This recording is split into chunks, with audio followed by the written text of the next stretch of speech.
کبھی آپ نے سوچا ہے کہ ایک عام سا کھلونا جو بچپن میں معصومیت کی علامت سمجھا جاتا ہے کسی گہرے اور خطرناک راز کا حاصل ہو سکتا ہے؟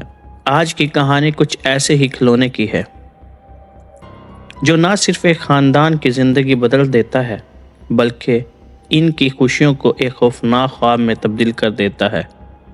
یہ کہانی ہے ایک کھلونے کی جو کسی اور دنیا کی شیطانی طاقتوں کا مسکن تھا۔ یہ واقعہ کراچی کے ایک پرانے علاقے میں پیش آیا جہاں علی اپنی بیوی زہرا اور 7 سالہ بیٹی نایاب کے ساتھ رہتا تھا۔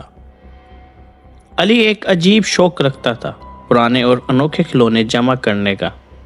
وہ اکثر پرانی دکانوں اور بازاروں میں ایسی چیزوں کو تلاش کرتا تھا۔ ایک دن علی کو ایک پراسرار کھلونا ملا، ایک لکڑی کی گڑیا جس پر عجیب و غریب نقش و نگار بنے ہوئے تھے۔ کھلونے میں ایک عجیب سی کشش تھی جیسے وہ کسی کو اپنی طرف کھینچ رہا ہو۔ دکان کا مالک اسے بیچنے میں ہچکچا رہا تھا اور علی کو بار بار منع کر رہا تھا، لیکن علی نے ضد کر کے کھلونا خرید لیا اور گھر لے آیا۔ نایاب نے کھلونا دیکھ کر خوشی سے اچھلنا شروع کر دیا، لیکن زہرا کے دل میں عجیب سا خوف تھا۔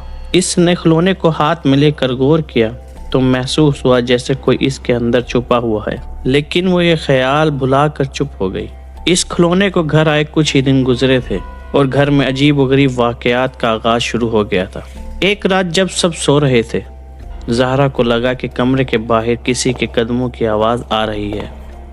وہ باہر دیکھنے کے لیے گئی، لیکن کوئی نہ تھا۔ اگلی صبح نایاب نے بتایا کہ اس نے رات کو گڑیا کی حرکت کو دیکھا ہے۔ زہرا نے اسے بچگانہ بات سمجھ کر نظر انداز کر دیا۔ دوسری رات نایاب کے کمرے سے چیخنے کی آوازیں آئیں۔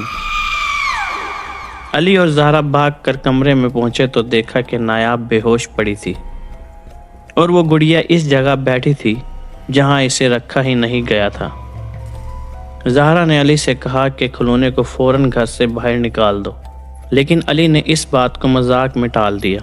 جیسے جیسے دن گزرتے گئے، واقعات مزید خوفناک ہوتے گئے۔ کبھی کھلونے کی آنکھیں سرخ ہو جاتی، کبھی گھر کے خالی کمروں سے بچوں کی ہنسی سنائی دیتی۔ نایاب نے دعویٰ کیا کہ کھلونا اس سے باتیں کرتا ہے اور وہ اسے کھیلنے کے لیے مجبور کرتا ہے۔ علی نے کھلونے کی تحقیق شروع کی اور پتہ چلا کہ یہ گڑیا دراصل ایک قدیم جادوئی تعویذ ہے جو ایک شیطانی روح کو قید کرنے کے لیے استعمال کی گئی تھی۔ جو بھی اسے اپنے گھر لاتا وہ اس روح کو آزاد کر دیتا۔ ایک رات علی نے فیصلہ کیا کہ وہ کھلونے کو ختم کر دے گا۔ اس نے زہرا اور نایاب کو ایک رشتہ دار کے گھر بھیج دیا اور خود کھلونے کو جلا دینے کی تیاری کرنے لگا۔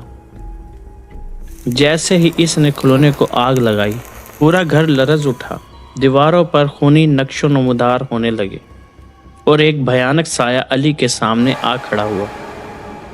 زہرا جب صبح واپس آئی تو گھر جل کر راکھ ہو چکا تھا۔ علی کا کوئی سراغ نہیں ملا، لیکن وہ کھلونا صحیح سلامت راکھ کے ڈھیر کے بیچوں بیچ پڑا تھا، جیسے کچھ ہوا ہی نہ ہو۔ کہا جاتا ہے کہ یہ کھلونا آج بھی کسی پرانی دکان میں موجود ہے، اپنی اگلی قربانی کے انتظار میں۔